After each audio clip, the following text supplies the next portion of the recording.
আসেন আমরা ফিরে যাই। হযরত ইমাম হুসাইন পাক যখন বললেন, এ আমার নবী সাহাবারা, এ আমার ভাইরা, দেখো দেখো চিঠি দিয়েছে। হযরত মাওলা আলীর কথা তুলে সাহাবা হুজুররা বলতে লাগলেন, ওই কুফার মানুষেরা আপনার আব্বার সঙ্গে তারা প্রতারণা করেছে, তারা মুনাফিকি করে আপনার আব্বাকে শহীদ করে দিয়েছে।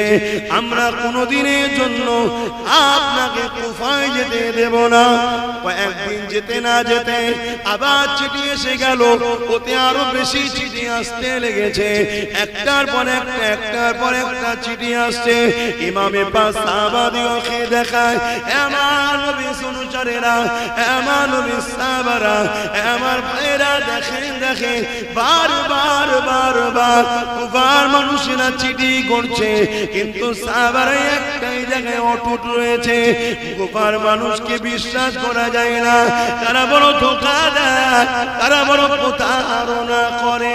এই সময় একটা চিঠি আসলো, যে চিঠিতে হাজার হাজার মানুষের সিগনেচার রয়েছে, হাজার হাজার মানুষের সই রয়েছে, হাজার হাজার মানুষের সাক্ষ্য রয়েছে।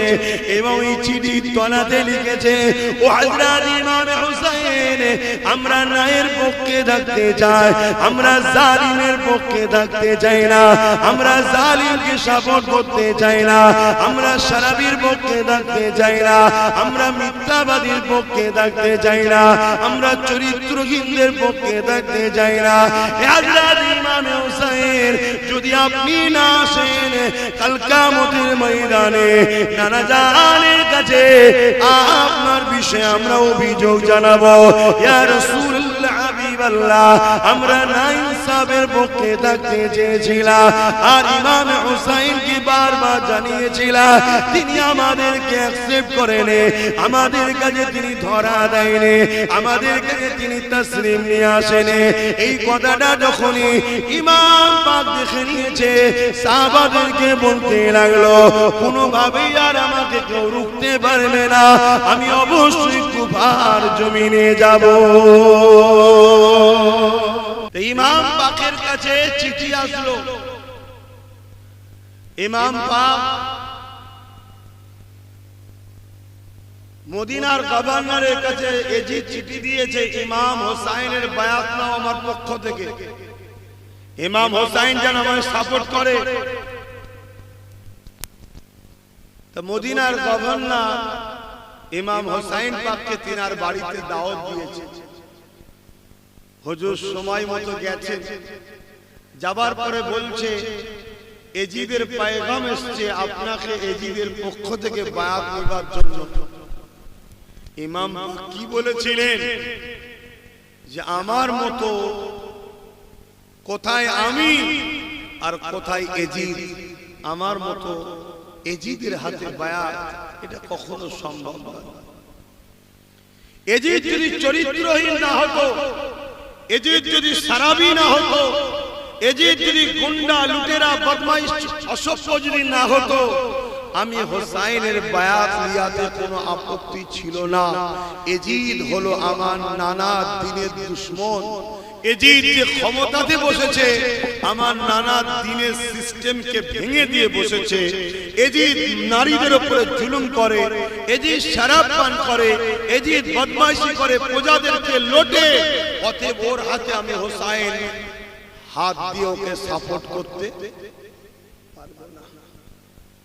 তাহলে আজকের দিনেও কেউ যদি জালিম হয়, অত্যাচারী হয়, শরাবি হয়, বদমাইশ হয়, খুনি হয়, তাহলে আমরা যদি সত্যি ইমাম পাকের অনুসারী হই, হুসাইন যদি হই, তাহলে আমরা কি তাদেরকে সাপোর্ট করতে পারবো? আওয়াজ দিয়ে বলুন। এজন্য আব্বাস সিদ্দিকী বাপ অনেক জুলুম সহ্য করে, তথাপিও জালিমের সঙ্গে হাত মিলাই নাই। গর্দান কেটে দেবো, আমার ইমাম পাক যেটা দেখিয়েছে, গর্দান কেটে দেবো, কিন্তু হাত মিলাবো না। আর খেয়াল করে দেখুন, ইমামে হুসাইন পাকের হাত নিয়ে কোনো বয়ান বর্ণনা নাই। কত কিছু মাথায় ঢুকছে, হাতের হিফাজত আল্লাহ করেছে। সাহাবা হুজুররা জিজ্ঞেস করলেন, ভাই হুসাইন আমাদের উপর তো চাপ এসছে, কি করব? ইমাম পাক বললেন, শোনেন, যদি সে বদমাইশ না হতো, একই কথা, লুটেরা অত্যাচারী না হতো, আমি তার হাতে বায়াত দিতাম। এই কথা যখন ইমাম পাকের মুখ থেকে শুনলেন, সাহাবা হুজুররা অক্সিজেন পেয়ে গেলেন। যত যাই হোক, আমরা এজিদের বায়াত, এজিদকে সাপোর্ট, এজিদের হুকুমতকে আমরা মেনে নেব না। আল্লাহ নবী দেখলেন মদিনা আমার জন্য নিরাপদ নয়। হযরতে হুসাইন হুজুর দেখলেন মদিনা আমার জন্য নিরাপদ নয়, আমাকে মক্কায় চলে যেতে হবে।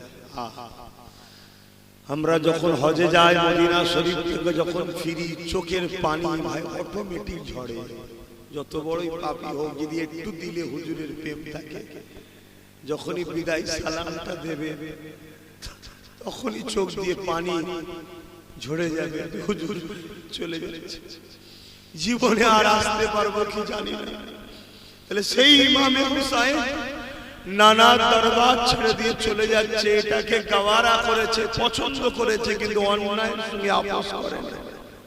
আর আমাদের যুবক ছেলেরা সহজে সহজে আমরা অন্যায়ের সঙ্গে আপোষ করে নিচ্ছি। একবারও ভাবছি না আমার নবীর দিনটা কোথায় যাচ্ছে, একবারও ভাবছি।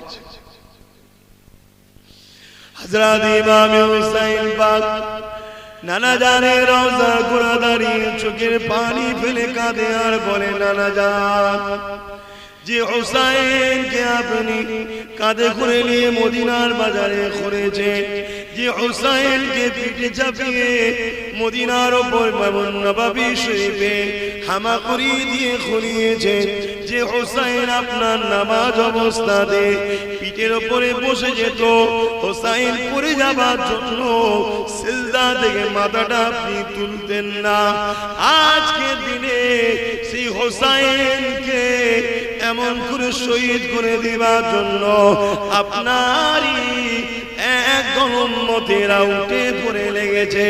নানা জান, তাই আমাকে মদিনা শরীফ ছেড়ে দিয়ে মক্কা কাবা শরীফের দিকে রওনা দিতে হচ্ছে।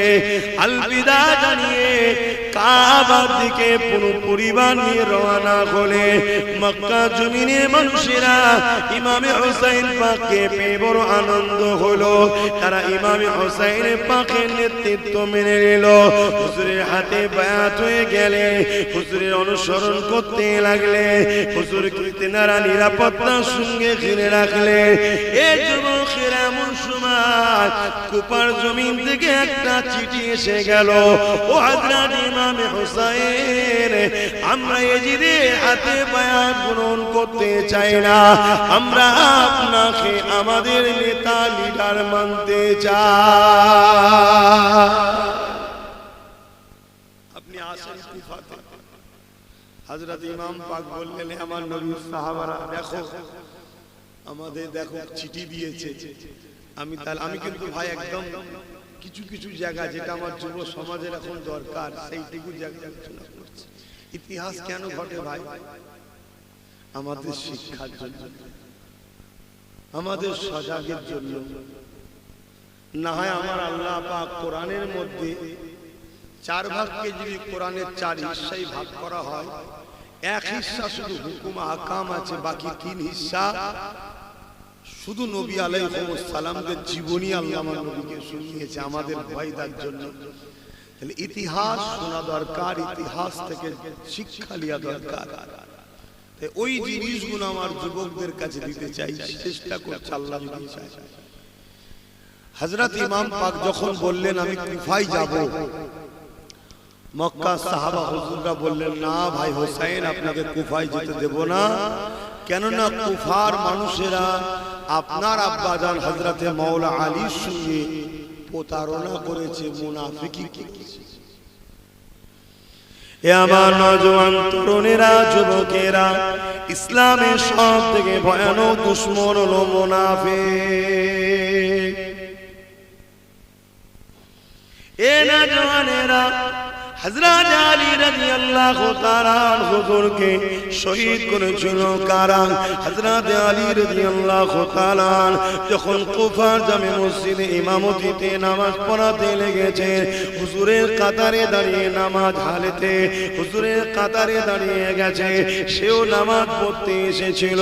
আমার ইমামে হুসাইন হুজুরের আব্বা জান হযরত শেরে খোদা মাওলা আলী হুজুরকে ওই নামাজ অবস্থাতে নামাজি মুসলমান দাবিদার তারাই শহীদ করে দিয়েছিল। এদেরকে বলা হয় মুনাফিক। হযরত ওসমান গনি হুজুরকে শহীদ করে দিয়েছিল কারা? এ যুবকেরা, তরুণীরা, বাপেরা 40 দিন ওসমান গনি হুজুরের বাড়িতে তারা নামাজ একসাথে জামাতে পড়েছে, একসাথে তারা উঠা বসা করেছে, তাদের মুখে দাড়ি টুপি সবই ছিল, কিন্তু ওসমান গনি হুজুরকে তারা শহীদ করার জন্য খড়কে ঘিরে ফেলল। হযরত ওসমান গনি বলেছিল, তোমরা যে মুখে আল্লাহ নবীর কলেমা পড়ো, নামাজ পড়ো, আবার তোমরা সেই নবীর জামাতা হযরত ওসমানকে তোমরা শহীদ করতে চাইছো। তারা এত কিছু বুঝার পরও কোনো কথা শুনলো না। দুনিয়ার লোভ লালসা, অর্থের জন্য, পদের জন্য হযরত ওসমান গনিকে তারা শহীদ করে দিয়েছিল। এরাও ইহুদি, খ্রিস্টান, হিন্দু, অন্য ধর্মের লোক ছিল না, তারাও ছিল মুসলমান দাবিদার। আমাদের সবচেয়ে বড় ক্ষতিকারক কারা? মুসলিম দাবিদার, মুনাফিক, যারা সর্বসময় এজিদদের দিকে থাকে, অর্থাৎ জালিম অত্যাচারীদের দিকে থাকে। তাদের অর্থ নিয়ে, তাদের সম্মান নিয়ে, তাদের পদ নিয়ে নিজের জাতের ক্ষতি করতে এক পা পিছোই না। এরা মসজিদ, মাদ্রাসা, দ্বীন, ইসলামের ক্ষতি করতে এক পা, ইতিহাস বলছে, কখনো পিছাই না। উপরন্তু অমুসলিমদের থেকেও এক কাঠি আগিয়ে আগিয়ে এরা গিয়ে ধর্ম ইসলামের ক্ষতি করেছে। এজন্যই আল্লাহ নবী বললেন, আমার বড় ভয় হয় আখিরি জামানায় আমার উম্মতদের প্রকাশ্য দুশমনেরা ক্ষতি করতে পারবে না। আমার বড় ভয় হয় একদল মুনাফিক মুসলমানেরা আমার উম্মতদের ক্ষতি না করে দেয়। এ নওজওয়ানেরা, আল্লাহ নবী আশঙ্কা করেছেন মুনাফিক মুসলমানদেরকে আল্লাহ নবী আশঙ্কা করেছে উম্মতের ক্ষতি না করে দেয়। তাই আমাদেরকে খেয়াল রাখতে হবে মুনাফিক আমাদের ক্ষতি না করে দেয়। মুনাফিক চিনবেন কি করে? মনে রাখবেন, মুনাফিক ওয়াদা খিলাফ করে, মুনাফিক মিথ্যা কথা বলে, মুনাফিক তো তারা আজ এক বলবে, কাল আর এক বলবে। মুনাফিকের এক কথার সঙ্গে আর এক কথার মিল থাকবে না।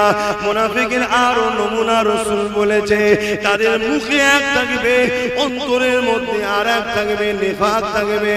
এই যুবকেরা, তরুণেরা, মুনাফিকের আরো নমুনা রাসূলুল্লাহ বলেছে, তার মধ্যে একটা রাসূলুল্লাহ বললে, মুনাফিক কখনো আমার খানদানের ভালোবাসার লোক হতে পারে না। মুনাফিক কখনো আলে রাসূলদের ভালোবাসতে পারে না। মুনাফিক তো তারা যারা আলে রাসূলদের সমালোচনা করে। এই যুবকেরা, তরুণেরা, বাবেরা, তাই বলে দিয়ে যায় পৃথিবীর ইতিহাস ইসলামের যুগে যুগে দুশমন অনেকেই করেছে, কিন্তু প্রকাশ্য দুশমনেরা ক্ষতি করতে পারেনি। ইসলাম ও মুসলমানদের উপরে অনেক বড় কষ্ট, আঘাত দিয়েছে একদল মুনাফিক মুসলমানেরা। আমাদের কাছে সবথেকে প্রথম কাজ এখন কি? মুনাফিক চিনতে হবে। আর মুনাফিক চিনা বড় মুশকিল। মুনাফিক মসজিদেও যায়, ঈদগাহও যায়, মুনাফিক হজও যায়, নামাজও পাওয়া যায়, রোজাতেও পাওয়া যায়। মুনাফিক দাঁড়িয়েও থাকে, একটু বিয়েও থাকে। শুনছেন তো নাকি? মুনাফিক দেখা হলে সালামও দেয়, মাশাআল্লাহ বলে, আল্লাহু আকবার বলে, নরে তাকবীরও বলে। কিন্তু চিনার নমুনা কি বললাম? মুনাফিক রাসূল বলছেন, যারা আমার খানদান আহলে রাসূলদের সমালোচনা করবে, মুনাফিকের জবানের কোনো দাম থাকে না। আজ সকালে এক কথা বলবে, বিকেলে আরেক কথা বলবে, রাত্রিরে এক কথা বলবে, তো সকালে আরেক কথা বলবে। মুনাফিকের আর কি নমুনা? মুনাফিক কথায় কথায় মিথ্যা বলবে। মুনাফিকের আর কি নমুনা? মুনাফিক জালিমদের সঙ্গে দলদাস হয়ে ইসলাম, মসজিদ, মাদ্রাসা, কোরআনের পক্ষে তাদেরকে পাওয়া যাবে না। তারা জালিমদের দুনিয়ার স্বার্থে তাদেরকে পাওয়া যাবে।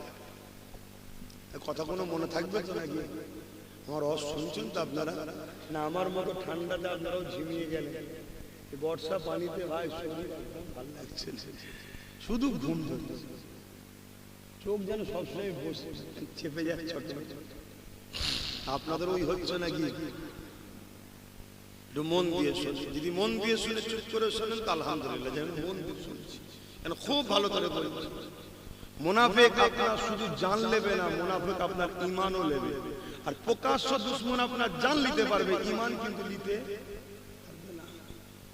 আর মুনাফিক আপনার দুটোই নেবে, জানও নেবে, ঈমান। আমরা টিকে আছি বাপ ঈমানের জোরে, আমাদের অন্য কোনো জোর নাই আমাদের। আর মুনাফিকের কাজ হলো আমাদের ওই পাওয়ারটাকে কেড়ে নেওয়া, আমাদের ওই পাওয়ারটাকে কেড়ে নেওয়া। যে বন্দুক দিয়ে গুলি করব, মুনাফিক টুক করে বন্ধু সেজে ঢুকে ভেতর থেকে গুলিটা শুধু বার করে নেয়। আমি ভাবছি বন্ধুকে গুলি আছে, যখন মারার সময় হবে তখন শুধু আওয়াজই হচ্ছে, একটাও ফায়ার হচ্ছে। মুনাফিকের কাজ হলো এইটা, ভেতর থেকে অরিজিনালটাকে বার করে দেওয়া, আমাদের ঈমানকে নষ্ট করে দিচ্ছে। আসেন আমরা ফিরে যাই। হযরত ইমাম হুসাইন পাক যখন বললেন, এ আমার নবী সাহাবারা, এ আমার ভাইরা, দেখো দেখো চিঠি দিয়েছে। হযরত মাওলা আলীর কথা তুলে সাহাবা হুজুররা বলতে লাগলেন, ওই কুফার মানুষেরা আপনার আব্বার সঙ্গে তারা প্রতারণা করেছে, তারা মুনাফিকি করে আপনার আব্বাকে শহীদ করে দিয়েছে। আমরা কোনোদিনের জন্য আপনাকে কুফায় যেতে দেব না।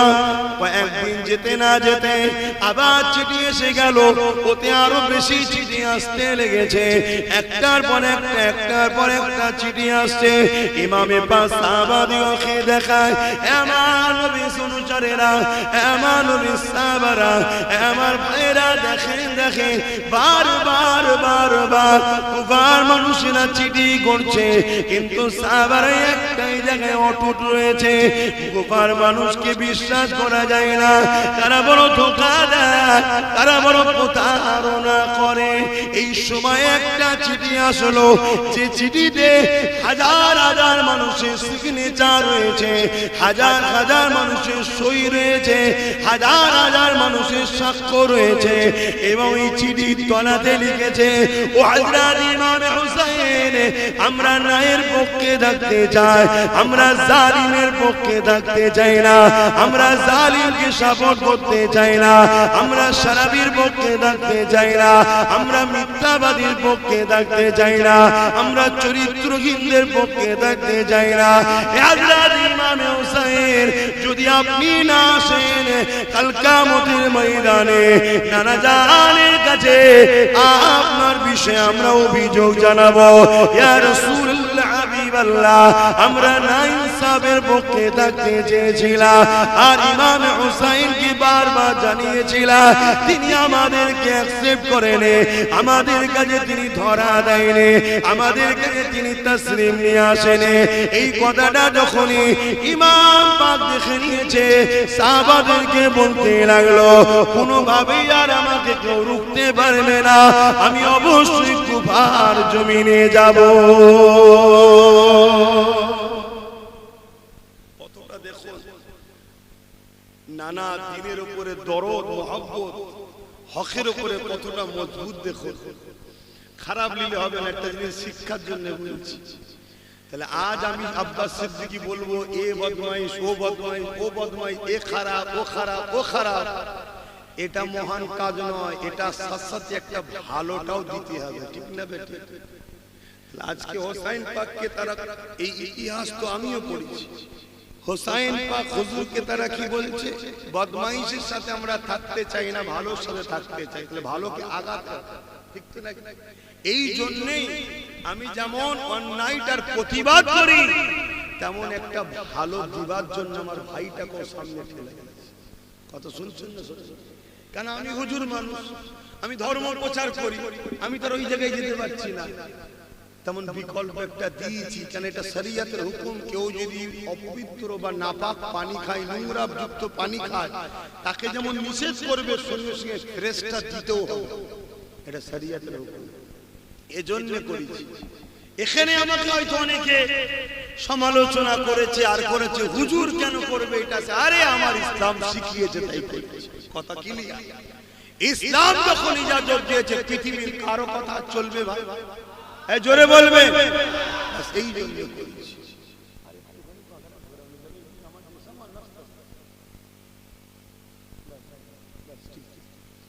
কথা বুঝলেন? একটা কথা যখন আসলে একটু বলে দিলাম। হযরত ইমামে হুসাইন পাক যখন যাবার জন্য ইরাদা করেছে, ইতিহাসটা শুনুন, একটু বলি তো নাকি? অনেকে ধারণা হয় এবার ইমাম হুসাইনের জীবনী শুনে আমরা কি করব, এই ধারণা আপনাদের হচ্ছে না তো? ইমাম হুসাইন পাক কিন্তু ঈমানের সাথে সম্পর্ক রাখে। জোরে বলুন সুবহানাল্লাহ। হ্যাঁ, আল্লাহ নবী বলেছে, যারা আমার হাসান হুসাইনকে ভালোবাসবে তারা আমি রাসূল আমাকে ভালোবাসলো, যারা আমাকে ভালোবাসলো আল্লাহ আপনি তাদেরকে ভালোবাসেন। জোরে বলুন সুবহানাল্লাহ। আর যারা আমার হাসান হুসাইনের সঙ্গে দুশমনি করলো, তারা আমি রাসূল আমার সঙ্গে দুশমনি করলো, আর যারা আমার সঙ্গে দুশমনি করলো আল্লাহ তাদের উপরে লানত ও অভিশাপ বুগজ রাখে আল্লাহ তাদের উপরে। খুব সাবধান। ইমামে হাসান হুসাইন আমার আল্লাহ ও আল্লাহর রাসূলের পিয়ারা ছিলেন। জোরে বলুন সুবহানাল্লাহ। আমার আল্লাহ কত ভালোবেসেছে হাসান হুসাইন হুজুরকে। আহা। হযরত খাতুনে জান্নাত ফাতেমা জাহরা রাদিয়াল্লাহু তাআলা আনহা যখন নামাজে তাহাজ্জুদে দাঁড়িয়ে যেতেন, কোন রাত্রিরে ইমামে হাসান হুসাইন হুজুর কেঁদে উঠতেন। ওই সময় আল্লাহ পাক বলতেন, এ জিবরাইল দুনিয়া জমিনে চলে যাও, আমার ফাতেমা আমার নামাজে দাঁড়িয়েছে, তাহাজ্জুদে মশগুল হয়ে গেছে। এদিকে হাসান হুসাইন বাচ্চা দুটো কাঁদতে লেগেছে। এ হযরত জিবরাইল তুমি ফাতেমার ঘরে গিয়ে হাসান হুসাইনকে ফাতেমার কণ্ঠ দিয়ে এমন করে তাদেরকে লালন করে ঘুমিয়ে দাও। চিন্তা করেন, বাচ্চা দুটো কাঁদছে, আল্লাহ জিবরাইলকে পাঠাচ্ছে জলদি করে সান্ত্বনা দেবে। কত ভালোবাসে আল্লাহ সেই বাচ্চা দুটোকে। আমরা ভালোবাসবো না? বাসবো না? তাহলে হাসান হুসাইনকে ভালোবাসলে আল্লাহ আমাদেরকে ভালোবাসবে। মাথায় থাকবে।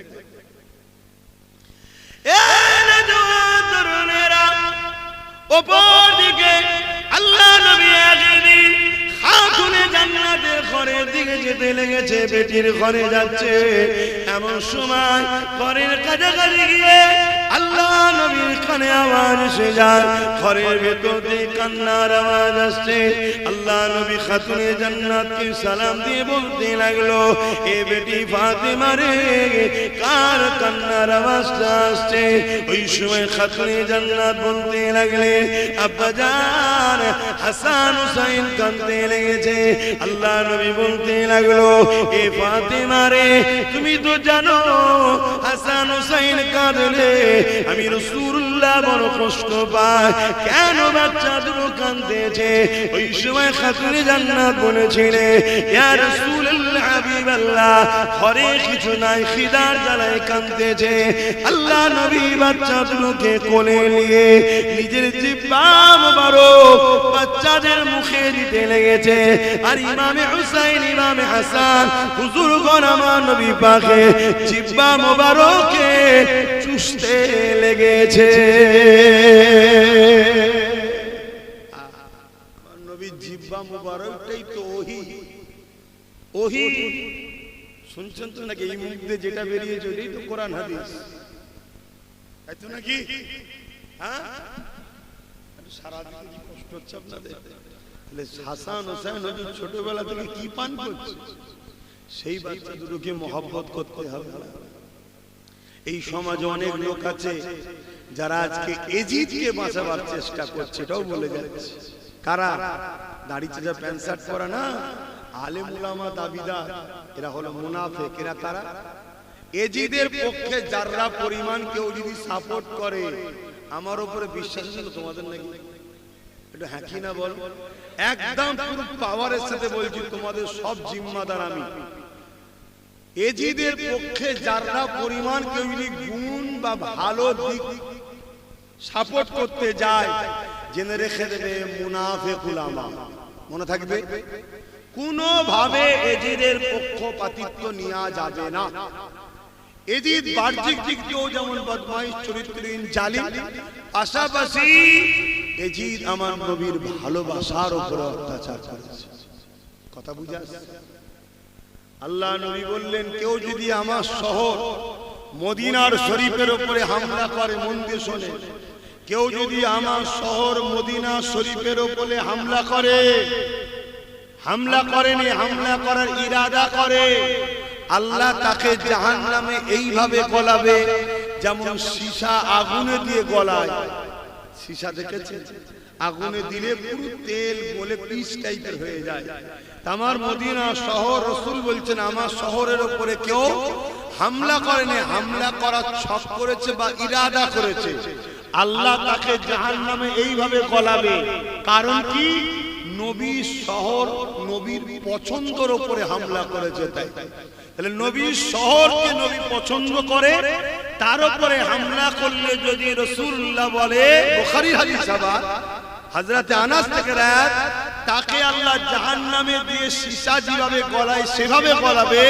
তাহলে নবী যাকে বলেছে হাসান হোসেন আমার থেকে, আমি রাসূল হাসান হোসেনের থেকে, যে রাসূল বলেছেন হাসান হোসেনের উপরে যে বুকস রাখবে স্বামী নবী আমার উপরে রাখলো, যে রাসূল সিজদায় বললে হাসান হোসেন পিঠে বসে থাকে, সেই হাসান হোসেনের উপরে যারা জুলুম করেছে বা ঘৃণা করবে বা বিদ্বেষ করবে বা তার দুশমনদের সঙ্গে বন্ধুত্ব করবে, মনে হয় সে জান্নাতে যাবে। এটা আবার সবার মুখে শুনতে চাইছি। আমি হুসাইনি, আমি আমার ইমাম পাকের পক্ষে, আমি এজিদের পক্ষে নয়, আর এজিদের দরদীদের পক্ষে নয়। এজিদ হলো জাহান্নামের একটা কুকুর, আর এজিদের পক্ষে যারা দাঁড়াবে তারাও জাহান্নামের কুকুর হয়ে যাবে ইনশাআল্লাহ। আমার হুসাইন জান্নাতি যুবকদের সর্দার। আমরা গুনাহগার পাপী জানি, কিন্তু আমরা জালিম নয়, আমরা মুসলিমের সাথে সাথ দিই, আমরা লুটেরা নয়, খুনি নয়, আমরা অত্যাচারী নয়, খুনি নয়, আমরা আমার ইমাম পাকের সাথে ইনশাআল্লাহ জান্নাতে যাব। জোরে বলুন না ইনশাআল্লাহ। আমার ইমাম পাককে আল্লাহ জান্নাতি যুবকদের কি করেছে বলুন বলুন? সরদার, সরদার বানিয়েছে। কে বানিয়েছে? আল্লাহ। আল্লাহ যদি কাউকে সরদারের মালিক বানায়, তার পাওয়ার আছে না? আমরা যদি কাউকে একটুখানি ভোট দিয়ে স্কুলের প্রধান বানাই, হেডমাস্টার বা কিছু একটা দিই, আর সে যদি পাওয়ার থাকতে পারে, যাকে খুশি টিসি দিল, যাকে খুশি রেখে দিল, ক্ষমতা আছে না? না আছে না?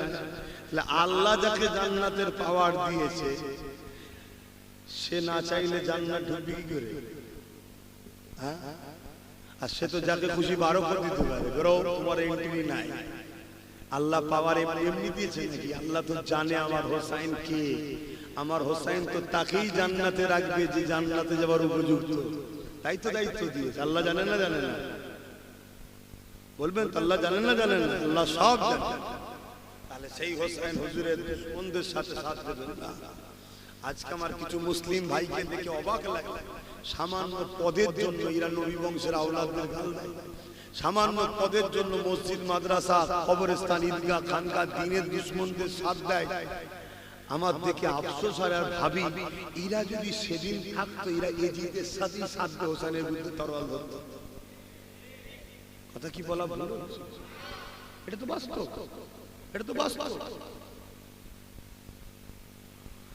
বাপেরা, নওজোয়ান তরুণেরা, আল্লাহ নবী সাহাবারা বলতে লাগলেন, ও হযরত ইমাম হুসাইন, আপনি যখন যাবার এত মন স্থির করতে লেগেছেন, আপনি আগে একজন কাউকে আপনার প্রতিনিধি হিসাবে কুফার জমিনে পাঠিয়ে দেন। আল্লাহ নবী ইসরাত বিন নওয়াসা হযরত ইমাম হুসাইন হুজুর বললেন ঠিক আছে। এই সময় হযরতে ইমাম মুসলিম হুজুরকে পাঠিয়ে দেয়া হলো কুফার জমিনে। ইমাম মুসলিম হুজুর রওনা দিলেন। ইমাম মুসলিম হুজুরের দুটো ছোট ছোট বাচ্চা ছিল, মুহাম্মদ আর ইব্রাহিম। এই দুটো বাচ্চাকে নিয়ে তিনি রওনা দিয়ে দিলেন, কুফা জমিনে পৌঁছে গেলেন। কুফা জমিনে যখন পৌঁছালেন, কুফার মানুষের অনেক দরদি দেখাতে লাগলো, অনেক ভালোবাসা দেখাতে লাগলো। ইমামে মুসলিম হুজুরের হাতে রাতের মধ্যে 30-40 ইখতিলাফ আছে। 40,000-এর উপরে মানুষ বায়াত কবুল করলেন।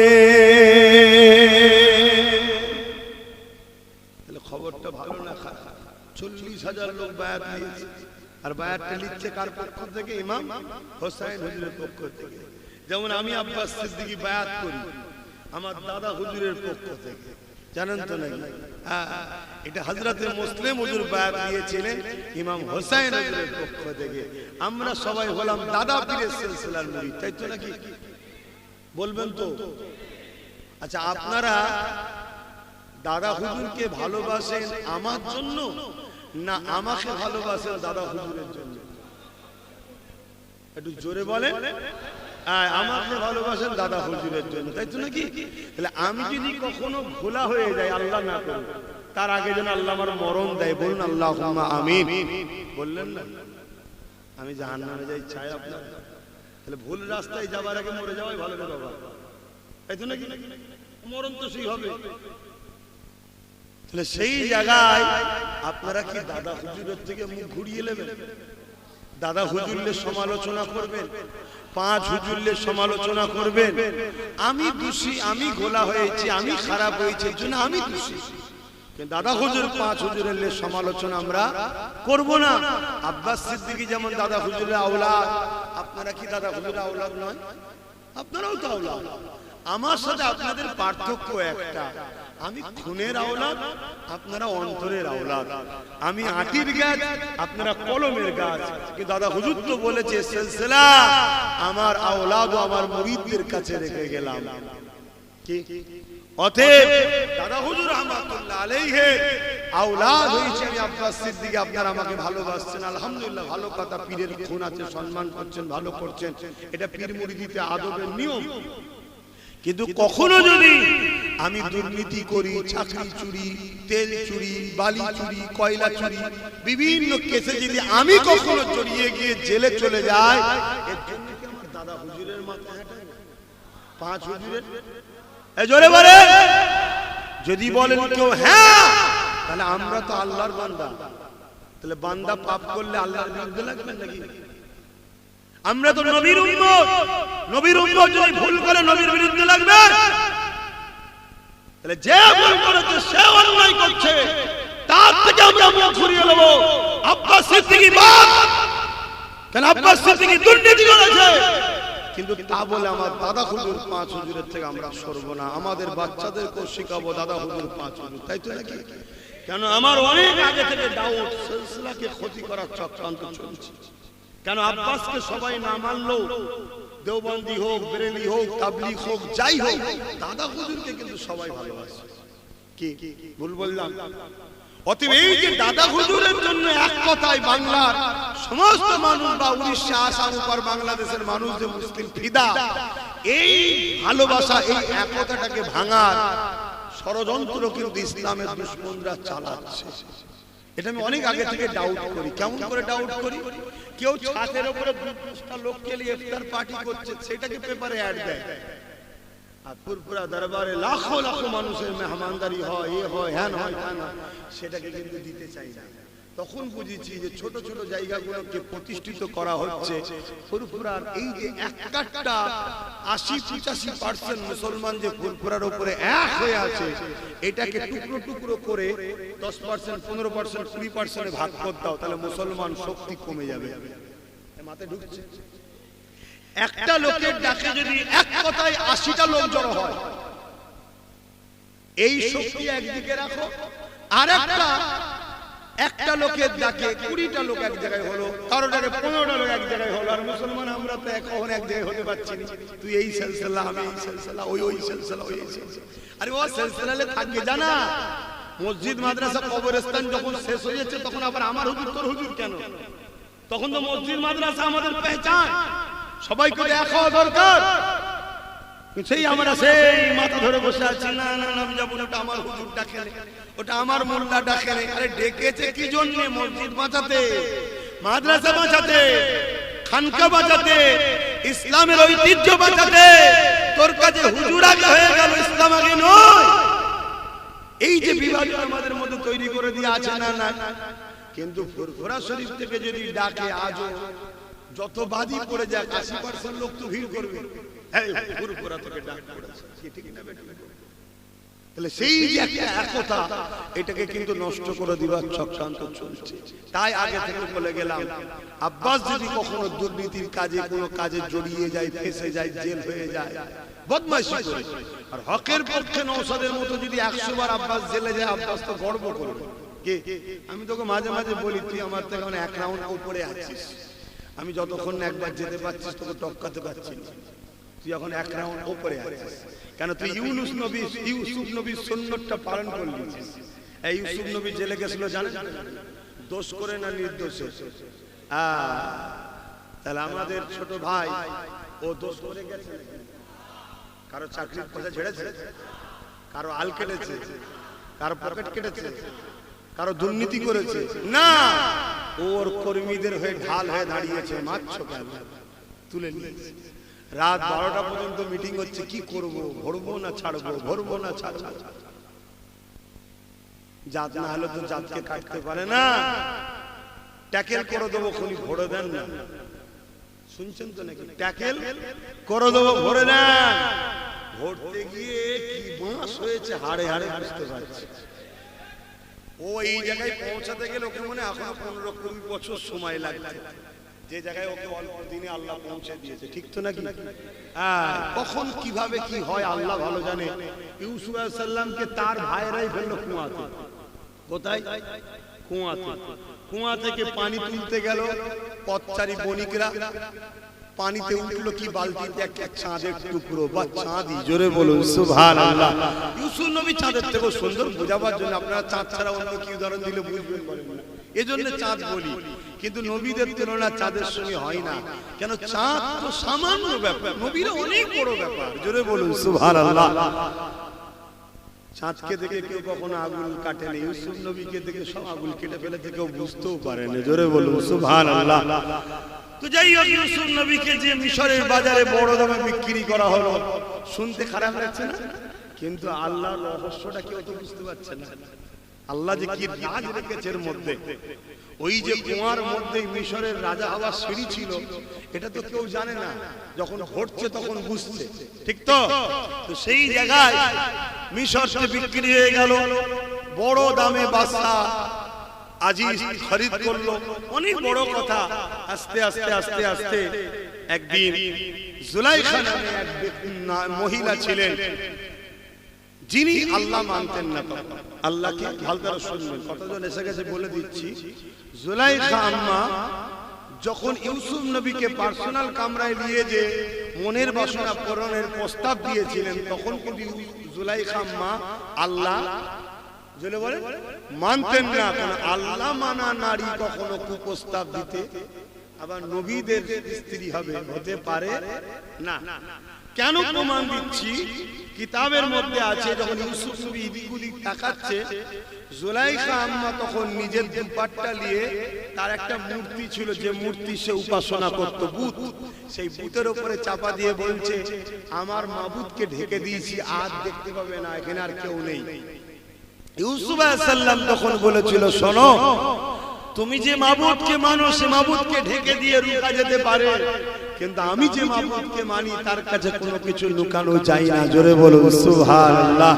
এই বলে বিসমিল্লাহ বলে ছুট দিয়েছিলেন। বিসমিল্লাহ, শুরু করছি আল্লাহর নামে। শুরু করছি আল্লাহর নামে, এর রহমানির রহিম, যিনি বড় দয়ালু বড় মেহেরবান। এই বলে যখনই শুরু করেছে, প্রতিটা দরজা, অনেক দরজা তালা মারা ছিল, প্রতিটা দরজা অটোমেটিক করে খুলে দিচ্ছে আল্লাহ ফেরেশতা দ্বারা। জোরে বলুন সুবহানাল্লাহ। ইউসুফ নবী চলে যেতে লাগলেন, শেষ দরজা পার হবে আম্মা জুলাইখা। এই জন্য আমরা বলছি এখন তো আম্মা হয়ে গেছে, তখন তো আম্মা ছিল না, এখন তো আম্মা হয়ে গেছে। এখন তো সম্মান দিয়ে বলতে হবে, না তো গুনাহ হবে। আবার গুনাহ শুধু না, ঈমান চলে যেতে পারে নবীদের স্ত্রী। তো পিছনের জামাটা ধরেছে ইউসুফ আলাইহিস সালামের, আর জামা ইউসুফ সাল্লাম তখন জন, কথা বুঝে আসছে, জামা টান দিয়েছে, জামা ছিঁড়ে জুলাইখা আম্মার হাতে রয়ে গেছে। ইউসুফ নবী চলে গেলেন, মানে পিঠের অংশ ছিঁড়ে গেছে, চলে গেলেন। অনেক বড় কথা, বিচার হলো। বিচারে কি হবে? মন্ত্রীরা বুদ্ধি দিল, সেনাপতিরা সব বুদ্ধি দিল, যদি জামার সামনে অংশ ছিঁড়া থাকে তাহলে ইউসুফ দোষী, আর পিছনের অংশ যদি ছিঁড়া থাকে তাহলে আম্মা জুলাইখা দোষী। দেখছে পিছনের অংশই ছিঁড়া। আরে রাজ পরিবারের কথা বাইরে চলে গেলে বেউজ্জতি কথা। তারপরেও কিন্তু জোর করে ইউসুফ আলাইহিস সালামকে জেলে দিয়ে দেওয়া হলো, কথা বুঝে আসছে। তো যাক, তারপরে আজাদ হয়েছে, অনেক বড় কথা। তিনি মিশরের রাজাও আল্লাহ করেছেন। জোরে বলুন সুবহানাল্লাহ। কিন্তু আমি যেটা বলতে চাইছি, ইউসুফ আলাইহিস সালাম এই যে ছুট দিয়েছিলেন বিসমিল্লাহ বলে, আম্মা জুলাইখা একা যখন হয়ে গেলেন, তখন মনের মধ্যে ভাবতে লাগলেন, এতগুলো দরজা অটোমেটিক খুললো কি করে? ইউসুফ কাকে যেন একটা ডাকলো, বিসমিল্লাহ, আল্লাহ, কি আল্লাহ, কে আল্লাহ? এই বলে সে তার মাবুদকে, নকল যে খোদা হাতের তৈরি করা, সেটাকে কাঁচার মেরে ভেঙে দিয়েছে। ভেঙে দিয়ে চিন্তা করছে, যা ছিল তবু এটা চাইতে পারতাম, তো কেউ নেই। ইউসুফ আলাইহিস সালামের কথা স্মরণ করে সেই বিসমিল্লাহ আল্লাহর নাম স্মরণ হলো। তখন জুলাইখা নিজেকে ঢেকে কাপড় দিয়ে মন নরম করে বলতে লাগছে, কে খোদা আল্লাহ, কে আল্লাহ আপনি? আমি জুলাইখা জানি না, তবে আমি আপনাকে আজ থেকে আমার রব বলে, মাবুদ বলে মেনে নিলাম। জোরে বলুন সুবহানাল্লাহ। আর আমার দ্বিতীয় প্রস্তাব, আমাকে ইউসুফ চাই, আমাকে ইউসুফ চাই। আমার আল্লাহ আম্মা জুলাইখার দোয়াও কবুল করলেন। জোরে বলুন সুবহানাল্লাহ। চাই তো চাই, চাই তো চাই, বিয়ে দিয়ে দিয়েছে আল্লাহ, একসাথে বিয়ে দিয়ে দিয়েছে। জোরে বলুন সুবহানাল্লাহ। স্বামী স্ত্রী সংসার হয়ে গেছে। এবার ইউসুফ আলাইহিস সালাম দেখছে জুলাইখা আম্মা ঘরের দরজা দিয়ে আল্লাহ ধ্যানের দিওয়ানা হয়ে গেছে। ইউসুফ নবী ডাক দিচ্ছে, জুলাইখা। আল্লাহ আওয়াজ দিয়ে বলছে, ইউসুফ, জুলাইখা এখন আর সাড়া দেবে না, জুলাইখা এখন আমার প্রেমে দিওয়ানা হয়েছে। জোরে বলুন সুবহানাল্লাহ। কথা বুঝতে পারছেন? তো যাই হোক, কেন আম্মা জান জুলাইখা ভাবলেন যে আল্লাহ কত দয়ালু। আমি প্রথমবার শুধু তিনাকে না জেনেই বললাম, তুমি আমার রব, মাবুদ বলে মেনে নিলাম। আর আমার ইউসুফ চাই, চাই তো চাই, জীবন সাথী বানিয়ে দিল। তা আল্লাহ, তোমাকে যদি আমি আরো ভালোবাসি, তুমি আমাকে আরো না কত কি দেবে। তাই ইউসুফ আলাইহিস সালামের কথাও আর আম্মা জুলাইখার মনে নেই। তিনি তখন আল্লাহর দিওয়ানা হয়ে এবার ধ্যানে পড়ে গেলেন। জোরে বলুন সুবহানাল্লাহ। যাক, আসেন ফিরে আসেন, একটা কথা বলতে গিয়ে অন্য দিকে চলে গিয়েছিলাম। হযরত ইমামে মুসলিম হুজুর কুফার জমিনে চলে গেলে, 40,000 লোক হুজুরের হাতে বায়াত হয়ে গেলে। এই মেসেজটা ভালো দেখে ইমামে মুসলিম হুজুর একটা চিঠি লিখতে শুরু করলে, সালামবাদ বলতে লাগলে, ও হযরত ইমামে হুসাইন, কুফার মানুষেরা সত্যি আপনাকে চাইছে, আপনার পক্ষ থেকে আমার হাতে 40,000 লোক বায়াত নিয়ে নিয়েছে। এই চিঠিও রওনা দিয়ে দিল। এই চিঠি যখন ছেড়ে দিয়েছে, তখন চিঠি উটের পিঠে পিঠে করে আসতো, এখন আর প্লেনের মতো, গাড়ির মতো করে স্পিডে আসে না।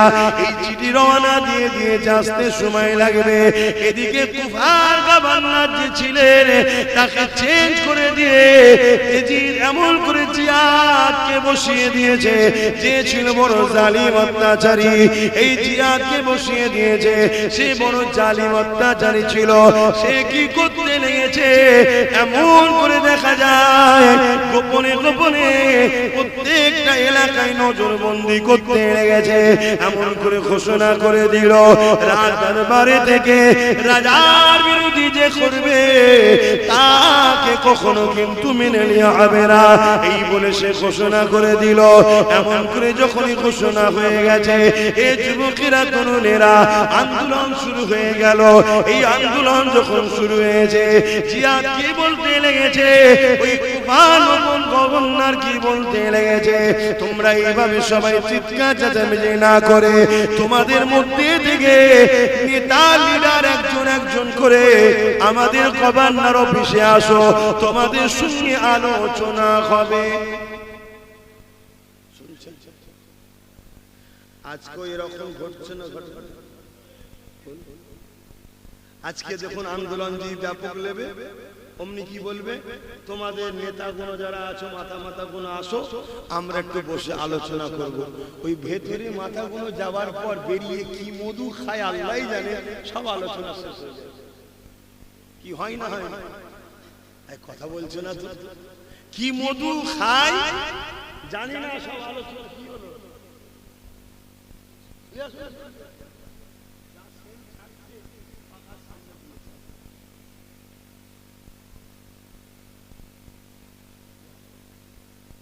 আল্লাহ ঢেকে দাও। কথা বুঝছেন? চিন্তা নেই, দেবে রে বাবা, আপনাদের জন্যই করেছে। কমিটি একা খাবে না, সবাই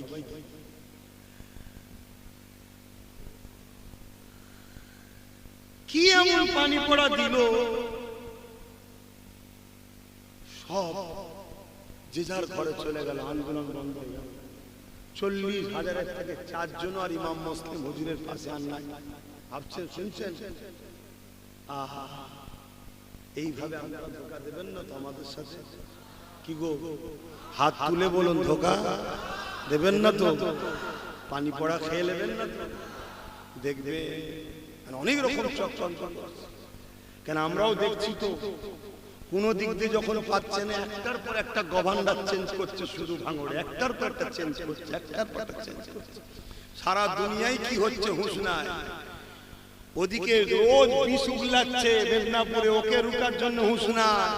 শুধু ঘুরিয়ে ফিরিয়ে ওই দাড়িওয়ালা টুপিওয়ালা ছেলেটা কেন এত কথা বলবে, ওকে রুকে দাও। কি হচ্ছে না? হয়নি? আজকের রেজিদরাও দেখুন না, সেম জিনিস করছে। দেখো, এত বড় অখাব আন্দোলন হলো, সব আন্দোলন ওই যেন হলের মধ্যে ডেকে নিয়ে যে কি অ্যাসোসিয়েশনের কি মিটিং হলো, হওয়ার পরে সব শেষ। কি মিলছে না মেলে না? আমি ভুল বলছি? আমার অভ্যেস তো এটাই খারাপ, এজন্যই তো লোক আমায় গালি দেয়। অন্যজন হলে প্লেনজ করে চলে যেত, এই হুজুরটা শুধু খুঁটরে খুঁটরে আজকের বাস্তবের সঙ্গে টালি করছে। এটাই তো ধর্মের কাজ রে বাবা। আমার যুব সমাজ জাহান্নামে যাক, এটা তো আমি চাইছি না। আমাদের যুব সমাজ আজকের দিন রেজিদের তাবেদারি করে কাল কিয়ামতের ময়দানে ইমাম হোসেনের বিরুদ্ধে দাঁড়িয়ে জাহান্নামে চলে যাক, এটা আমি চাই না। তাই আজকে যেমন হোসাইনি রাস্তা দেখাতে হবে, এজিদির ঘরও চিনাতে হবে। কারণ ইসলাম নাই কাজ করার নাম শুধু ইসলাম নয়, অন্যায়কে মিটাবার নামও ইসলাম। জোরে বলুন সুবহানাল্লাহ। অনেকে বলে আমি নামাজ পড়ি, রোজা রাখি, হজ করি, দান করি, যাকাত দিই, আমি তো কারো ছেড়ে নিয়ে জুলুম করি না, আর করি না, আমি বাবা ওসব ঝামেলাই নেই। শুনে রাখেন বাপজানেরা, মায়েরা, বাপেরা, বোনেরা, ভাইরা, জাহান্নামে দুই দল যাবে, অন্যায় করার জন্য যাবে, অন্যায়ের বিরোধী না করার জন্য তারাও জাহান্নামে যাবে। শুকরিয়া আদায় করুন যে দয়াল নবীর জন্য একটু সহজ হয়ে গেছে। দয়াল নবীর জন্য একটু সহজ হয়েছে আমাদের জন্য। অন্যান্য নবীর উম্মতেরা যারা অন্যায়ের বিরোধী করেন, আল্লাহ সব মেরে শেষ করে দিয়েছে। লূত আলাইহিস সালামের কওমকে আল্লাহ বলেছিল ৮০,০০০ লোক মারবো, তার মধ্যে ৪০,০০০ ভালো, ৪০,০০০ খারাপ। আল্লাহ নবী লূত বললেন, আল্লাহ ভালো লোকগুলোকে কেন মারবেন? খারাপ লোকগুলো নাই পাপ করেছে, মারবেন। আল্লাহ পাক বললেন, খারাপ লোকগুলো ভালো লোকের বিরোধী, ভালো লোকগুলো খারাপ লোকের বিরোধী করে না কেন, এই জন্য ওদেরকে মারবো। শুকরিয়া আদায় করুন উম্মতে মুহাম্মাদী। তাই জন্য আমার নবী একটু আমাদের জন্য সহজ করে দিয়েছে। কি করেছে? যদি মুখ দিয়ে প্রতিবাদ করতে হাত দিয়ে নাও পারো, মুখ দিয়ে যদি নাও পারো, খারাপ লোকেদের কাছে মিশলে হবে না, ঘৃণা করে সরে যেতে হবে।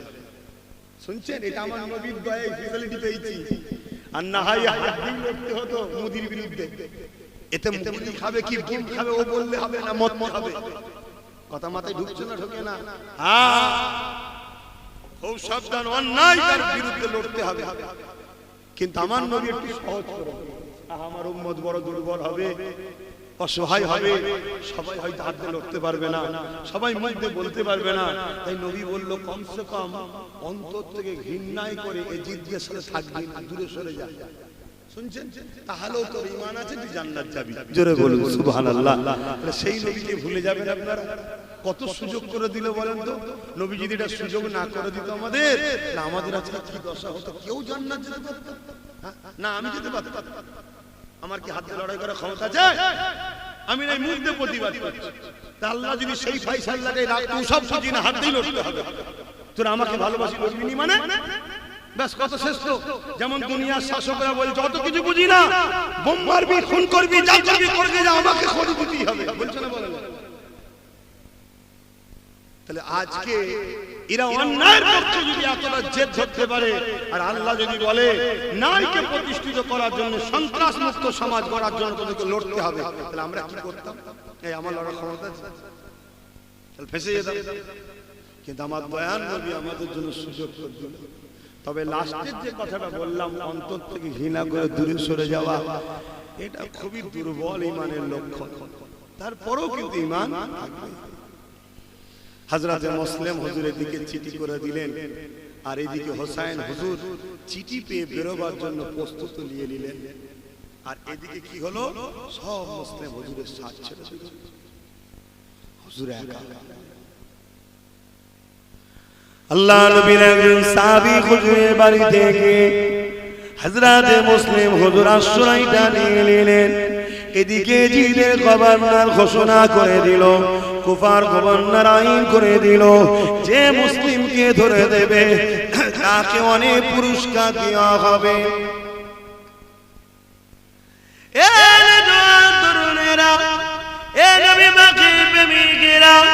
চারিদিকে যারা হুজুরের হাতে হাতে বায়াত হয়েছিল, তারা এখন অর্থের জন্য ইমাম মুসলিম হুজুরকে খুঁজে বেড়াচ্ছে, হুজুরকে ধরবে বলে হুজুরকে খুঁজে খুঁজে খুঁজে খুঁজে বেড়াতে লেগেছে। এই যুবকেরা, তরুণেরা, বাপেরা, অনেক বড় লম্বা চওড়া কথা। ইমামে মুসলিম হুজুর ওই বাড়িতে গোপনে আশ্রয় নিয়ে নিলেন। এ নওজওয়ানেরা খবরটা এমন করে কুফার গভর্নরের কাছে পৌঁছে গেল, হযরতে উম্মে হানি হুজুরের বাড়িতে রয়েছে। এই খবরটা যখন পেয়ে গেলে, ওই সময় হযরতে হানি হুজুরকে কুফার গভর্নর ডেকে পাঠালো। তিনাকে বলতে লাগলো, তোমার ঘরে নাকি মুসলিম হুজুর আশ্রয় দিয়েছে, তোমাকে তিনাকে ধরিয়ে দিতে হবে। তিনি তখন বলতে লাগলেন, আল্লাহ নবী বলেছেন মেহমানদিগকে আশ্রয় দিতে, মেহমানদের সঙ্গে ধোঁকা দিতে নবী নিষেধ করেছে।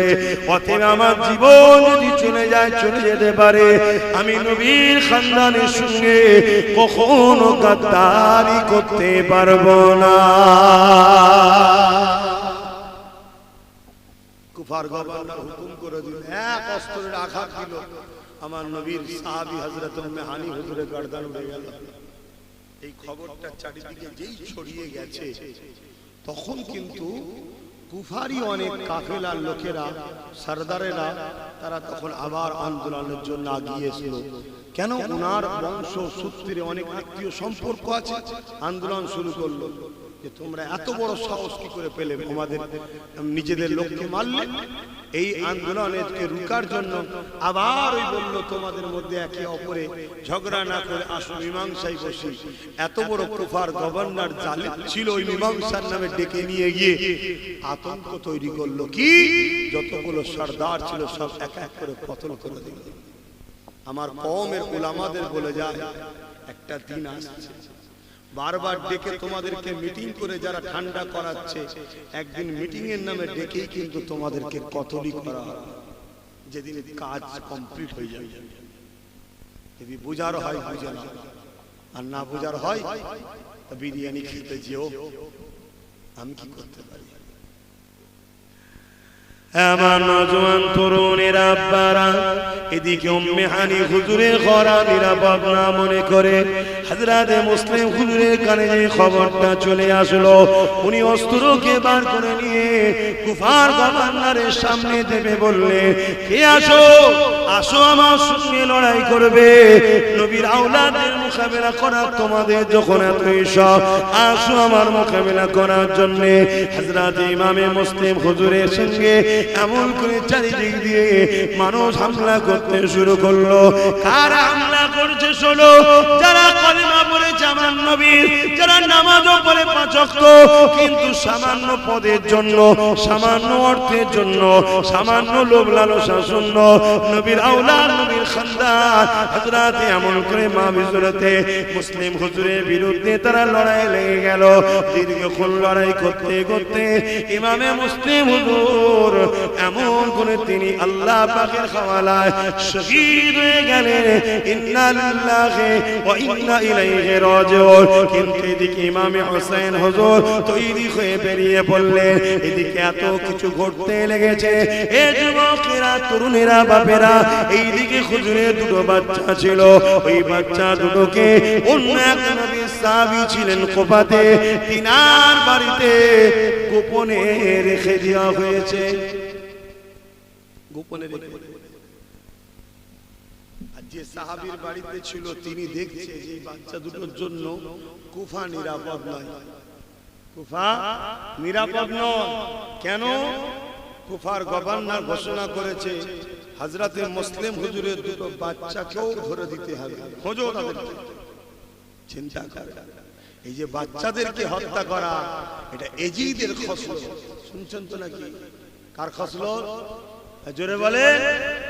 গতকালকে দেখছিলাম ভাঙরে বুম টুম নাকি সব মেরেছে, একটা 8-10 বছরের 10 দিনের বাচ্চা ওই আওয়াজ অজ্ঞান হয়ে গেছে। এরা কারা? এরা মুসলিম শূরাতে এজিদ বাহিনী, আজকের এজিদের সাথীরা দিচ্ছে। আর এজিদ যে শুধু পুরুষ হবে এমনটা নয়, মহিলা এজিদও হয়। আরে এজিদ ওই তো জুলুমের নাম। শুনছেন তো নাকি? হ্যাঁ, যেমন কিছুদিন আগে দেখলাম মুর্শিদাবাদে নদিয়াতে আমাদের ছোট্ট একটা বোন 9 বছর তামান্না, তাকে আজকের এজিদরা বোম মেরে মেরে ফেললো। দেখলেন না? মোহাম্মদ আর ইব্রাহিম 2 বাচ্চাকেও খুঁজছে। তাই সাহাবী হুজুর ওই ফজরের ওয়াক্ত হলে কুফা থেকে কাফেলা বাহির হয়, এই রাত্রিরে কাফেলা বাহির হয়, যে কাফেলা মদিনার দিকে রওনা দেয় বা মক্কা বিভিন্ন জায়গায় যায় ব্যবসার জন্য। এই 2 বাচ্চাকে বলল, তোমাদেরকে ওই কাফেলা ধরিয়ে দেব, তোমরা উটের পিছনে আস্তে আস্তে যেতে যেতে যেতে যেতে তোমরা মক্কা বা মদিনায় পৌঁছে যাবে। এই ঘোষণা করে 2 বাচ্চাকে ছেড়ে দেয়। কিন্তু আবার ঘুরে ঘুরে ঘুরে সেই কুফায় চলে আসে। যার যেখানে আল্লাহ মরণ রেখেছে, হাজারো চেষ্টা করে সেই জায়গা থেকে কেউ সরে যেতে পারবে না। আবার পরের দিন রাত্রিরে ছেড়েছে, আবার সেই ঘুরে কুফা। ফজর যেই হয় তাকে কুফা। কখন যেন রাস্তা ভটকে যায়, ঘোড়ার কাফেলা চলে যায়, উটের কাফেলা চলে যায়, দেখতে পাই। এইভাবে 2 দিন হয়ে যাবার পর 3 দিনের দিনে যখন আবার ছেড়ে দিয়েছে, আবার রাস্তা ভটকে গিয়ে এমন করে কুফার জমিনে চলে এসেছে। ফজরের ওয়াক্ত হয়ে যায়, আকাশ আস্তে আস্তে পরিষ্কার হতে লেগেছে। 2 ভাই একটি খেজুর বাগানে এমনি করে দুজনে গলা জড়িয়ে ধরিয়ে বসে আছে। ভেবে দেখো আমাদের বাচ্চাদেরকে আমরা কত আদর যত্নে বড় করছি, আর রাসূলুল্লাহ দিনের জন্য নবীর বংশের বাচ্চাগুলো কিভাবে তারা কষ্ট করেছে। আরে দুজাহানের সুলতানের ঘরের সন্তানেরা ওই খেজুর বাগানে এইভাবে তারা কাঁদতে লেগেছে। এমন করে মহিলা মা, সে পানি নিবার জন্য যখন গেছে, কান্নার আওয়াজ শুনতে পেয়ে ওই 2 বাচ্চাকে দেখে অবাক হয়ে গেছে। কারা গো তোমরা? এত সুন্দর তোমাদেরকে দেখতে, তোমাদের চেহারা থেকে মুন্নি পূর্ণিমার চাঁদের মতো আলো বেরোচ্ছে, তোমরা কারা? আরে বাচ্চা দুটো সারা মনে করে দরদের কথা বলে দিয়েছে। আমরা হলাম মুসলিম হুজুরের সন্তান। আর এমন করে আমাদের ঘরে আমাদের মক্কাতে পাঠাবার জন্য বারবার চেষ্টা হয়েছে, কিন্তু আমরা সেই কুফা জমিনে চলে এসে কিন্তু বাচ্চাগুলো তখনও জানে না তিনার আব্বা জান শহীদ হয়ে গেছে। এই যুবকেরা তরুণেরা ওই মহিলা বাচ্চা দুটোকে ঘরে নিয়ে এসেছে, আর বাচ্চা দুটোর উপরে মহিলার বড় দয়া মমতা হয়েছে। এবং ওই মহিলার স্বামী ছিল কুফার গভর্নরের দরবারে কাজ করত। মহিলা জানতো আমার স্বামী বড় লোভী। আজকের দিনও এমন অনেক স্বামী আছে না, স্ত্রীরা বুঝায় যে খবরদার এই কাজ করুনি বাবা, স্বামীকে বুঝায় যে আপনি কাজ করেন না, খানদানের রাসূলদের বিরুদ্ধে কথা বলেন না, আপনার ভালো লাগে যে দল করকে যান, বিরোধী করছেন কেন, আরো বিরোধী করার লোক আছে। কিন্তু একটা স্বামী এত জাল্লাদ আছে স্ত্রীকে মারে বকে, তুমি বেশি বোঝো, তুমি চুপ করো তো। শুনছেন তো নাকি? সেই মায়েরা আবার কেঁদে দোয়া চাই যে বাবাজি দোয়া করেন যেন আমার স্বামী পরিবর্তন হয়, ভাই দোয়া করেন আমার স্বামী যেন পরিবর্তন হয়। আমরা দোয়া করি আল্লাহ তাদেরকে হেদায়েত করেন, বলুন আল্লাহুম্মা আমিন। তা স্ত্রী ছিলেন কিন্তু খানদানের রাসূলের মহব্বতের নারী, আহা, তাই আশ্রয় দিয়েছে। কিন্তু মনের মধ্যে চিন্তা হচ্ছে আমার স্বামী তো বড় বদমাইশ, তাই কি করেছে সকাল সকাল খাওয়া দাওয়া করে বাতি টাতি বন্ধ, ওইসব লাইট নয়, মশলা বাতি বন্ধ করে দিয়ে বাচ্চা দুটোকে একটা ঘরে শুতে দিয়ে, আর নিজের একটা সন্তান ছিল ওই মা নিয়ে শুয়ে পড়েছে।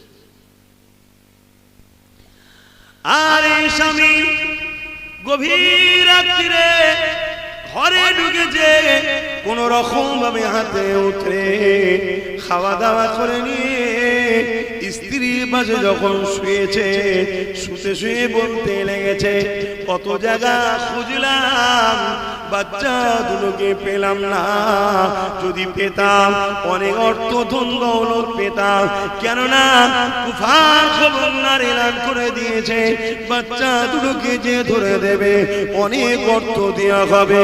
স্বামীর কথা শুনে স্ত্রীর বুকটা কেঁপে উঠল, চোখ দিয়ে পানি এসে গেল। আল্লাহ, আশ্রয় তো বাচ্চা দুটোকে ঘরে দিলাম, আর এই জালিম যদি জানতে পেরে যায় না জানি নবীর খানদানের উপরে কতটা অত্যাচার হবে। এই সময়তে দেখা যায় স্বামী ঘুমিয়ে পড়ল, স্ত্রীর চোখে ঘুম আসতে লাগেনি, সে বড় পেরেশান হতে লেগেছে। গভীর রাত হয়ে যায়, এমন সময় কান্নার আওয়াজ আসতে লেগেছে। বড় ভাই ছোট ভাইকে ওঠাতে লেগেছে, উঠে পড়েন ভাই, আর আমাদের মায়ের কাছে যাওয়া হবে না ভাই, কেননা আমি রাসূলুল্লাহকে কবে দেখলাম, একদিকে দেখলাম রাসূলুল্লাহ দাঁড়িয়ে আছে, অপর দিকে আমার আব্বা জান হযরত ইমামে মুসলিম হুজুর দাঁড়িয়ে আছে। আল্লাহ নবী বলতে লাগলে, হে মুসলিম তুমি চলে আসলে বাচ্চা দুটোকে কেন নিয়ে আসলে না? ওই সময় আব্বা রাসূলুল্লাহকে বলতে লেগেছে এক্ষুনি চলে আসবে, দেরি হবে না হুজুর, খুব তাড়াতাড়ি বাচ্চা দুটো চলে আসবে। এই খবর থেকে বোঝা যেতে লেগেছে আমার আব্বা জান দুনিয়াতে আর না, তিনি শহীদ হয়ে গেছে, আর আমাদেরও সময় এসে গেছে। কেন বাপ বলেছে খুব তাড়াতাড়ি চলে আসবে। উঠে বড় ভাই দুই ভাই গলা জড়িয়ে ধরে ধরে কাঁদে, মায়ের কাছে আর যাওয়া হলো না, মক্কায় আর ফিরে যাওয়া হলো না। এদিকে জালিমের ঘুম ভেঙে যায়, জালিম বলতে লেগেছে ওঠো ওঠো, বাচ্চার কান্নার আওয়াজ আসছে, দেখো কোথা থেকে আসছে, সেই দুটো বাচ্চা নয় তো, যদি সেই দুটো বাচ্চা হয় অনেক অর্থ পাওয়া যাবে। স্ত্রী বারবার বোঝাতে লেগেছে, আরে কার বাড়ির বাচ্চা কোথায় কাঁদে কে জানে, কেন তুমি গভীর রাত্রে এত পেরেশান হতে লেগেছো সৌ সৌ। সে কিছু কথা শুনলো না, শয়তান জালিম জাহান্নামের কুকুর একা একা উঠে পড়লো, উঠে পড়ে গুড়ি কান্না ফল করতে গিয়ে পাশের ঘরের দরজা যখন খুলেছে, পুরো ঘরটা বাচ্চা দুটো শরীরে আলোয় আলোকিত হয়ে আছে।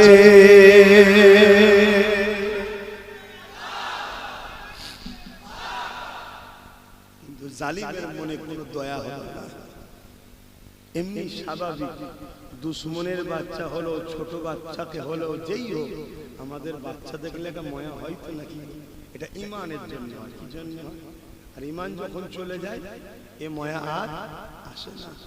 আর এখানে নবীর বংশের আওলাদ, চেহারা থেকে এত সুন্দর আলো বেরোচ্ছে, তাদের কিন্তু দেখে দয়াময় হওয়া দরকার।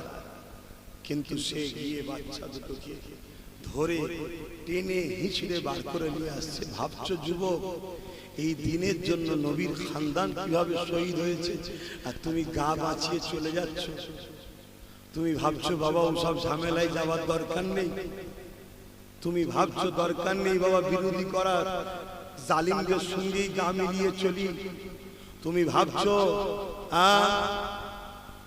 আমি মুফতি, আমি মৌলানা, আমি পীর, আমি পীরজাদা, আমি অন্যায় করলে কিছু হবে না, এটা ভাবছো? নিজের বিবেককে প্রশ্ন করো। অনেক কষ্টের পর ইসলাম তোমাদের দোগাছিয়াতে এসেছে। অনেক কষ্টের পর আজকে এতগুলো মানুষ মাথায় টুপি দিয়েছে। অনেক কষ্টের পর এতগুলো মানুষ আজকে ইসলাম পেয়েছে। কম ঝড় হয়নি ইসলামের উপরে। আর মনে রাখবেন, ইসলামের দুই শ্রেণীর দুশ্মন চরম ছিল। এক হলো জালিম শাসক, দ্বিতীয় হলো ধর্মের নামে বাবা। শুনছেন তো নাকি? আজ আমাদের সমাজের কেন্দ্র শাসক থেকে শুরু করে রাজ্য সরকার থেকে শুরু করে এরা রাজ ক্ষমতার জন্য আমার ইসলামকে ক্ষতি করছে না। আজকের কথা খেয়াল করে তোমরা দেখেছো কি জানি না, 32টা মাদ্রাসাকে বন্ধ করে দিয়েছে রাজ্য সরকার। দেখেছো না? কারো মনের মধ্যে যেতে পারে আপনি ঘুরিয়ে ফিরিয়ে সেই রাজ্য সরকারের বিষয়ে বলেন কেন? আর এজন্য বলি এরা ইসলামের দুশমন, তাই চিনাবার চেষ্টা করছে। কেন এরা বেঁচে আছে, এরা টিকে আছে, এরা ক্ষমতায় আছে, মুসলমানরা কথা কি বলা ভালো? আমার জাতকে বুঝাচ্ছি, আমার জাতকে বুঝাচ্ছি, তোমরা নিজেরা ডাইরেক্ট মাদ্রাসার দুশমনি করোনি তো কি হয়েছে? কিন্তু তোমরা যাকে ক্ষমতায় আনছো, সে ক্ষমতায় তোমাদের দিয়া ক্ষমতা নিয়ে মাদ্রাসার দুশমন তৈরি হয়েছে। আজকেই 32টা মাদ্রাসা বন্ধ করেছে, আবার হুমকি দিয়েছে আগামী মাসে নাকি 150 মাদ্রাসা বন্ধ করবে। খবর দেখেছেন? একটু কেউ দেখে থেকে বলুন না, দেখেছেন কি? একটু খবর টবর দেখেন কি হচ্ছে সমাজে। তাহলে বলুন, যে মাদ্রাসা বন্ধ করবে সে আমার ইসলামের বন্ধু না শত্রু? একটু জোরে বলে। শত্রুকে সাপোর্ট করে শক্তিশালী করলে ঈমান থাকে? যদি থাকে বলে, তাহলে ইমাম হোসেন হুজুরের বিরুদ্ধে এজিদকে সাপোর্ট করে যারা 22,000 সৈন্য নিয়েছে কারবালা ইমাম হোসেন হুজুরকে শহীদ করেছে, তারা কি জান্নাত যাবে? এগুলো তো বুঝতে হবে আপনাদেরকে। কেন্দ্র সরকার আমাদের দুশমন, এটা জানতে আমাদের কারো বাকি নাই। উত্তরপ্রদেশ থেকে শুরু করে আসামে সব জায়গায় বিজেপি মুসলমানদের মারছে, মসজিদ ভাঙছে, মাদ্রাসা ভাঙছে, এটা আমাদের জানতে কারো বাকি আছে? জোরে বলে। কিন্তু অন্য রাজ্যে আমাদেরকে মারছে কারা? যাদের ধর্মীয় পরিচয় হিন্দু। আর আমার রাজ্যে আমাদেরকে মারছে কারা? যাদের ধর্মীয় পরিচয় মুসলমান। তাহলে একটা বাইরের কেউ আমায় গাল পারলো বা আমার গালে একটা চড় মারলো, আমার যতটা না দুঃখ হবে, আমার ঘরের ভাই যদি আমায় গাল দেয়, আমায় চড় মারে, দুঃখটা বেশি হবে না কম হবে? ধারা তুই আমার ভাই হয়ে আমায় মারছিস, ইসলামের দুশমন নেত্রীর জন্য, কোরআনের দুশমন, ওয়াকফ আন্দোলন বিরোধী দুশমন, এর জন্য তুই আমায় মারছিস। এই দুঃখ জন্য আমি আমার জাতিকে বারবার বোঝাচ্ছি, হে জাতি জাগো, জাগো। একটা দিন এমন দিন আসবে যেদিন তুমি জাগবে অথচ তুমি ব্যান্ড হয়ে যাবে। যেদিন তুমি জাগবে অথচ তুমি ব্যান্ড। দেখলেন না 1000 টাকার নোট বাজারে চলে, কি বল? ব্যান্ড। হয়তো অনেকের কাছে গাঁট বাঁধা এখনো রয়েছে, মাদ্রাসা চেয়েছিল দেয়নি, মসজিদ চেয়েছিল দেয়নি। এখন যদি মসজিদ মাদ্রাসা দেয়, কমিটি নেবে? এখন আর নেকি পাবে? ব্যান্ড তা আজ তুমি বুঝছো না, একটা দিন বুঝবে, সেদিন হয়তো তুমি বলবে ভাইজান চলেন আছি, সেদিন তুমি ব্যান্ড হয়ে যাবে, তোমার অধিকার ভোটার তালিকা থেকে নাম বাদ চলে যাবে। অলরেডি ভোটার তালিকা থেকে নাম বাদ দেওয়া শুরু হয়ে গেছে। যাকে তাকে বলছে বাঙালি হলে বাংলাদেশি, আর উপর উর্দু ভাষী হিন্দি ভাষী হলে বলছে পাকিস্তানি। শুধু মুসলমানকে টার্গেট। খেয়াল করে দেখো, এই জন্যই তো বুঝাচ্ছি যে আসো, সেদিন এজিদ যেমন দিনকে মিটাবার জন্য ইমামে হোসেন হুজুরকে বিরুদ্ধে লড়াই করেছে, আজকের এজিদরাও সেই খানদানের রাসূল তাদের বিরুদ্ধে এবং ইসলামকে মিটাবার ষড়যন্ত্র আজও করছে। আখেরি জামানা, তাই আপনাদেরকে একটু একটু যখন সুযোগ আসছে একটু সতর্ক করছি। এই সতর্ক করা থেকে আপনারা অখুশি হচ্ছেন? আমি কি আপনাদের ক্ষতি করছি? আপনারা ইসলামের দুশমনের সাথে থেকে ইসলামের দুশমনকে সাপোর্ট করে আপনি যদি জাহান্নামে যান, আর আমি চুপ থাকাটা কি আপনার জন্য ভালো হবে না আপনাকে জাগিয়ে ইসলামের দুশমন থেকে সরিয়ে নিজের পায়ে দাঁড় করিয়ে আপনাকে যদি দুনিয়া আখিরাতের কল্যাণের রাস্তা দেখাই, ওটা ভালো হবে না? এজন্য চেষ্টা করছি। ভাই, মুনাফিক কাকে বলে, গাদ্দার কাকে বলে, বেঈমান কাকে বলে জানেন? আপনার প্রকাশ্য দুশমনকে যে তার সাথে বন্ধুরাকে মেশে, সেই হলো আপনার গাদ্দার বেঈমান। তাই তো? আচ্ছা বলুন তো ভাই, আপনার যদি কেউ দুশমন হয় আর তার সাথে যদি আপনার ভাই মেশে, তার সাথে বন্ধুত্ব করে, সহযোগিতা করে, আপনি কি খুশি হবেন? একটু আওয়াজ দিয়ে বলেন। আমার আব্বাগুলোকে জিজ্ঞেস করছি, আপনার দুশমন, আপনার জানের দুশমন, তার সাথে যদি আপনার ছেলে মেশে, তাকে বন্ধুত্ব করে, সহযোগিতা করে, আপনি কি বাপ হিসেবে খুশি হবেন? তাহলে আমার ইসলামের দুশমন, কোরআনের দুশমন, মাদ্রাসার দুশমন, ওয়াকাফের দুশমন, সেই কেন্দ্র সরকারের সঙ্গে বা রাজ্য সরকারের সঙ্গে যারা মিশবে, তাদের উপরে কি আল্লাহ ও রাসূল খুশি হবে? যারা কি ইসলামের দুশমন নয়? এটা তো বুঝতে হবে দিনের মতো সত্য। এই জন্য তো বুঝাচ্ছি। আর এই বুঝানোর জন্যই আবার একদল মুসলিম নেতা আমায় কি বলবে, ধর্ম ব্যবসায়ী, মোল্লা, আর কি কি বলে জানো? এসব বলে না, বলে না? আরে এই কথাগুলো বিজেপিরাও বলে না, বলে না? কথা বলে মোল্লা, কঠোর মোল্লা, কাঠ মোল্লা, এসব বলে না, বলে না? তাহলে কতটা মিলজুলে চলছে দেখছে। আসেন আবার বুঝিয়ে দিয়ে যায়, পরিবর্তন হয়ে যায়। অনেক বড় কথা সময় দিয়ে খেয়াল করে আর বেশি বাড়াতে পারলাম না। এ নওজওয়ানেরা, কারবালার ময়দানে ইমামে হোসেন পাক রওনা দিয়ে দিলেন।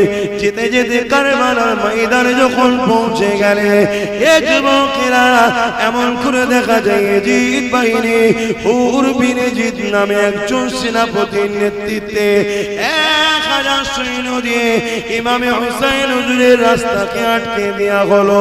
এই রাস্তা আটকে দিয়ে বলা হলো, আপনাকে কুফায় যেতে দেওয়া হবে না। এই জায়গাতে একটা ছোট্ট কথা মনে করিয়ে দিই, ইমামে হোসেন লড়াই করতে যাচ্ছিলেন না, কুফার জমিনে দাওয়াতে যাচ্ছিলেন। কি করতে? দাওয়াত। তাহলে আমাকেও একবার ভাঙরের লোকেরা দাওয়াত দিয়েছিল জানেন তো? আর রাজ্য সরকার তার গুন্ডা বাহিনী নেবিয়ে খাকি পোশাকের ভেতরে কিছু রাজ্য সরকারের গুন্ডা আছে না, তাদেরকে নাবিয়ে আমার রাস্তা আটকে দিয়ে ডিস্টার্ব করেছিল না, করো না? তাহলে এজিদের সাথে মিলছে না, মেলে না? এগুলো তো জানতে হবে, ইতিহাস এই জন্য শুনতে হয়। হ্যাঁ, সেদিনও এজিদ তার 1000 সৈন্য দিয়ে ইমামে হোসেনের রাস্তাকে আটকালো যে দাউদ বাড়ি যাওয়া কুফাতে হবে না। আর আজকের মহিলা এজিদ সে কি করলো, তার গুন্ডা বাহিনী, তার সৈন্য নামিয়ে আমাকে আটকে বলল ধর্ম প্রচারে যাওয়া হবে। মিলছে না বলে বাপ দোষ করলে তো কথা শুনতে হবে নাকি? কারো কষ্ট হচ্ছে নাকি? দোষ করলে তো কথা শুনতে হবে। এবারে কোন শয়তান যদি মনে করে আমাদের হাতে পাওয়ার আছে, দেখে নেব দূর পাগল কুতেগার, একটা ফুসকুরি মারার ক্ষমতা আছে তোদের? একটা ফুসকুরি দেবে আল্লাহ, ওইটাকে মারার ক্ষমতা নেই। চুলকোনা মিটাতে পারে না, শুধু ডাক্তারখানায় যাচ্ছে, লোক সমাজ দেখা দেখি নেই, যেখানে সেখানে চুল করছে।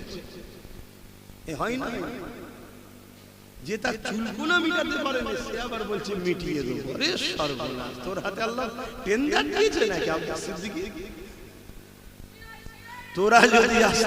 তোরা যদি দুনিয়ার সামান্য কারো পাওয়ার নিয়ে এত মস্তান নিজেকে মনে করিস, এত দাদাগিরি মনে করিস, আরে আমরা আল্লাহর দ্বীনের প্রচারক, তুই তোর দুনিয়ার কোন দলের প্রচার করতে গেলি, তোর এতটা মনে হয় যে পাওয়ার, তাহলে আমরা তোমার আল্লাহর দ্বীনের প্রচার করছি, আমাদের আল্লাহর পাওয়ার আছে না? কম না বেশি? আল্লাহর সাথে লড়াই করার মতো কারো ক্ষমতা আছে? তাহলে আমাদের পাওয়ারটা কত হওয়া দরকার? কি হওয়া দরকার আছে না?